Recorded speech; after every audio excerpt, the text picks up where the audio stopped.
Welcome back to our channel. Today's topic is Introduction to Psychology and how you will define psychology, guys. By definition, psychology is scientific study of behavior and mental processes. Perspectives. Biological perspective is the scientific study of the biological basis of behavior and mental states, very closely related to neuroscience. The Psychoanalytic Perspective. The Psychoanalytic Perspective originated with the work of Sigmund Freud. This perspective emphasizes the role of the unconscious mind, early childhood experiences, and interpersonal relationships to explain human behavior and to treat people suffering from mental illnesses. Behavioral perspective. Behavioral psychology is a perspective that focuses on learned behaviors. Today, the behavioral perspectives is still concerned with how behaviors are learned and reinforced. John Watson founded behaviorism in the early 1900s. Watson emphasized the scientific study of observable behaviors rather than study of subjective mental process. Humanistic perspective. During the 1950s, a school of thought known as Humanistic Psychology emerged, influenced greatly by the work of prominent humanists such as Carl Rogers and Abraham Maslow. This perspective emphasizes the role of motivation on thought and behavior. Cognitive perspective. During the 1960s, a new perspective known as cognitive psychology began to take hold. This area of psychology focuses on mental processes such as memory, thinking, problem solving, language, and decision making. Social-cultural perspective. The socio-cultural perspective maintains that behavior and mental process are shaped not only by prior learning experiences, the behavioral perspective, or intrapsychic forces, for instance, the unconscious, but also by the social or cultural context. The history of psychology. Structuralism. Structuralism was the first school of psychology and focused on breaking down mental processes into the most basic components. Researchers tried to understand the basic elements of unconsciousness using a method known as introspection. Wilhelm Wundt, founder of the first psychology lab, was an advocate of this position and is often considered the founder of structuralism, despite the fact that it was his student Edward Titchener who first coined the term to describe this school of thought. Functionalism is an early approach to psychology that concerned with what the mind does, the function of mental activity, and the role of behavior in allowing people to adapt their environment. Gestalt Psychology. The Gestalt Psychology is a school of thought that looks at the human mind and behavior as a whole, originating in the work of Max Wertheimer. Gestalt Psychology formed partially as a response to structuralism of Wilhelm Wundt. The development of this area of psychology was influenced by a number of thinkers including Immanuel Kant, Ernst Mach, and Johann Wolfgang von Goethe. Psychodynamic Model. The approach based on the belief that behavior is motivated by unconscious inner forces over which individual has little control. Key features of psychodynamic approach are: our behavior and feelings as adults are rooted in our childhood. Relationships, particularly parenting, are of primary importance in determining how we feel and behave. Our behavior and feelings are powerfully affected by the meaning of events to the unconscious mind.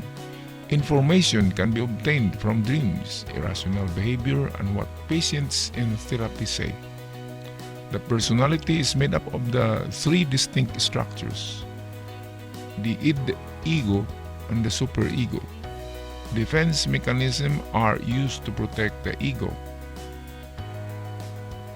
Children develop through a series of fixed stages: the oral, anal, and phallic. Humanistic Model, developed by Rogers and Maslow in 1950s. Assumptions. A healthy mental attitude is dependent on taking personal responsibility, recognizing the existence of free will, and striving towards personal growth and fulfillment. Individuals have a need for self-actualization. People are naturally good with the potential for personal growth if they are provided with appropriate circumstances. Rogers, 1959. If in early life children receive unconditional positive regard, they will develop satisfactorily. However, if they experience condition of worth, they are prevented from realizing their potential and becoming self-actualized. People used distorted thinking to defend themselves. Example, by rationalization, that is distorting their real motives to fit with their self-concept. Behaviorism, the approach that suggests that observable behavior should be the focus. This perspective views behavior except for genetically determined behavior as the result of environmental experience. Environmental experience, also called learning, is the sum total of all life experiences that individuals has been subjected to in the past and to the new experiences that will impinge on his or her behavior. Cognitive model studies mental processes including how people think, perceive, remember, and learn. As part of the larger field of cognitive science, this branch of psychology is related to other disciplines including neuroscience, philosophy, and linguistics. Fields of psychology. Experimental psychology is a general title applied to a variety of psychologists who are trained in designing and conducting research in specific basis areas like learning, sensation, and perception, human performance, motivation, and emotion. A research-oriented doctoral degree is usually needed here. Biopsychology take a comparative and ontogenetic perspective in the experimental analysis of basic psychological processes as they relate to the many ways in which animal species adapt, survive, reproduce, and evolve. Developmental psychology, concerned with the growth, development from conception till death, all aspects of the animal or human organism. Physiological, biological, physical, cognitive, emotional, social, cultural may be studied.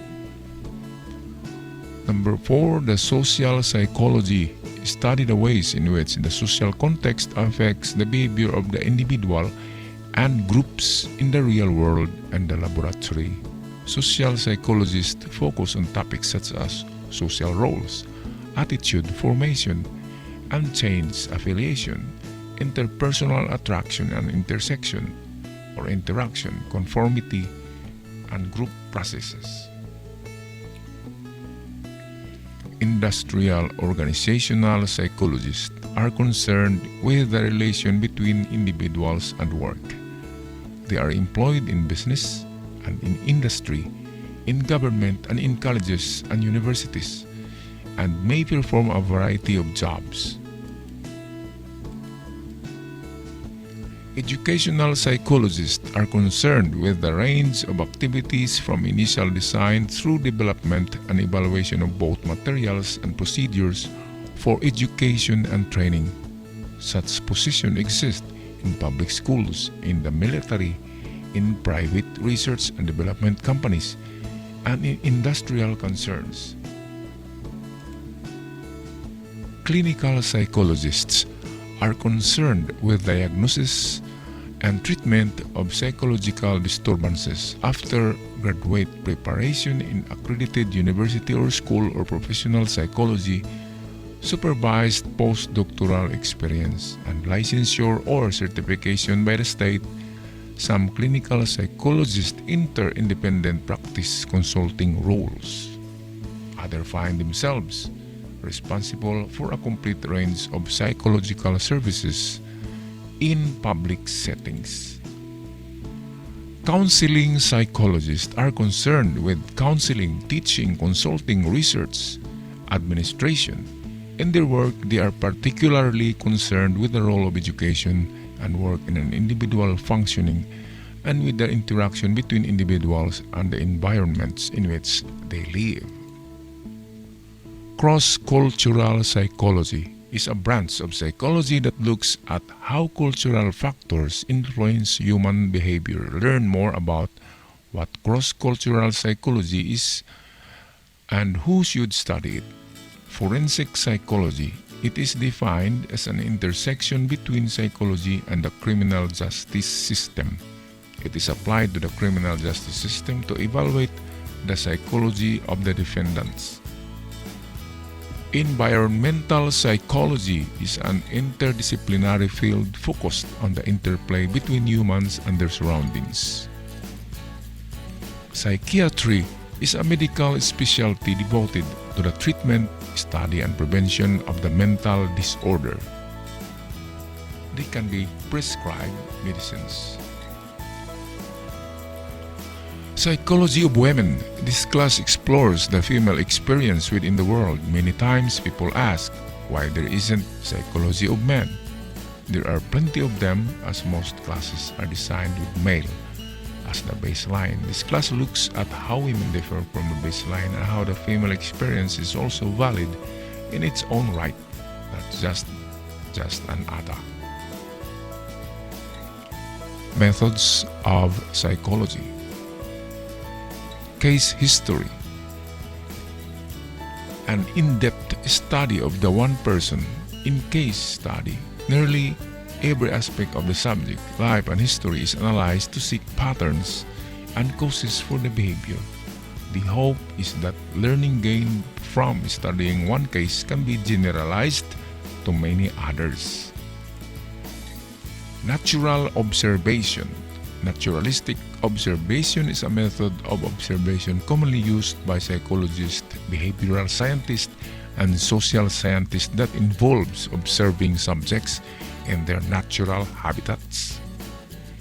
Survey method is a method of scientific investigation in which a large sample of people answer questions about their attitudes or behavior. Steps in survey research. Determine what you want to study. Define the population to be studied. Design, construct, pilot, and refine the survey instrument. Select a representative sample. Administer the survey.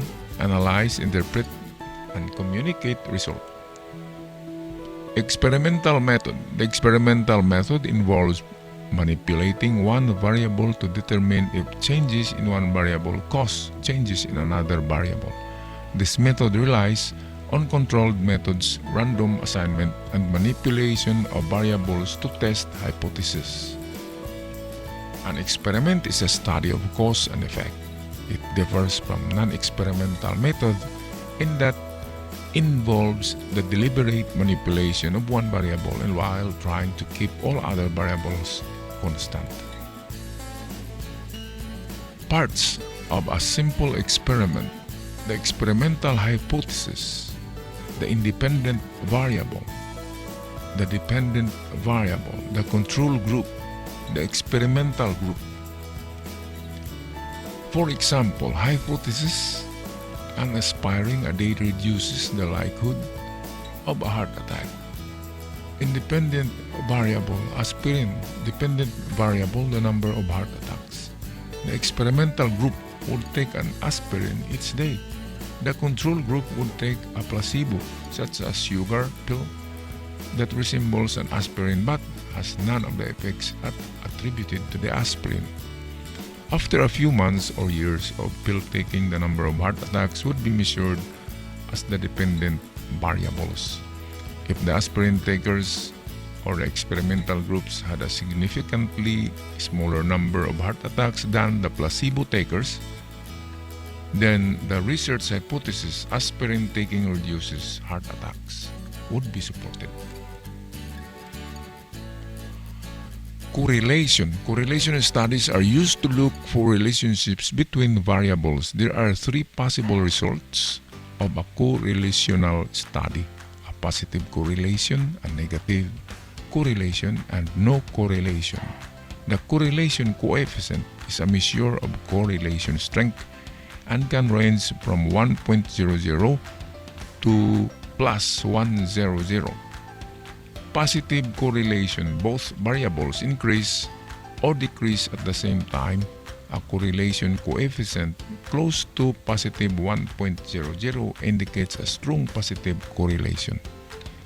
Negative correlation indicates that as an amount of one variable increases, the other decreases, and vice versa.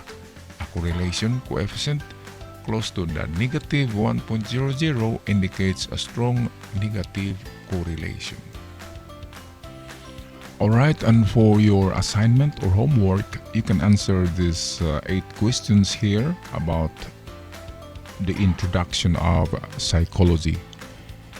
Here are some definitions to answer, and you can send your answer sheets in the form of JPEG to our Google Classroom. Hand it in or send it to the email indicated in our Google Classroom. Alright guys, I'll see you on our next lesson, and thank you so much for being here. Bye for now.